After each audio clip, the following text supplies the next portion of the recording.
கடைசி காலத்தில் சபைக்குள் என்ன நடந்து கொண்டிருக்குது என்றால், எல்லோரும் மேய்ப்பன் மேலே, போதகர் மேலே அன்பு கூர்ந்து ஆதாயப்படுத்திக் கொண்டு இயேசுவை இழந்து விட்டார்கள். ஆமென், ஹல்லேலூயா. அதனால தான் ஆண்டவர் சொல்ற, கடைசி நாட்களில் அன்பு தணிந்து போகும். எந்த அன்புங்க? ஏசப்பா மேல வச்ச அன்பு தணிந்து போகும். ஆதலால் ஊழியக்காரர்களே, உங்க மந்தையை பலப்படுத்துங்க, தேவனுடைய உறவை உறுதிப்படுத்துங்கள். ஆமென். அப்பொழுது மந்தை பலப்படுத்தும். அவங்க கஷ்டங்காலத்தில் நஷ்டங்காலத்தில் நீங்க நிக்கிறது நல்லதுதான், ஆனால் இயேசுவை முன்னாடி வைங்க. ஆமென்.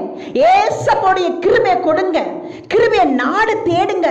உங்களுக்கு நல்லது நடக்கும், அப்படி நடக்கும், இப்படி நடக்கும் என்று சொல்லி உங்க மேல உங்க வார்த்தை கேட்டு அவங்க பலப்படுத்த நீங்க இல்லை என்றால் அந்த மந்தை சிதறடித்து போயிடுங்க. அப்போ உங்க பலத்துல ஊழியக்காரர்களே, கர்த்தருடைய பாரமாய் இருக்கிற கடைசி நாட்கள் அநேக சபைகளிலே உங்களுடைய பாரத்தை நீங்க இல்லை என்றால் அவர்கள்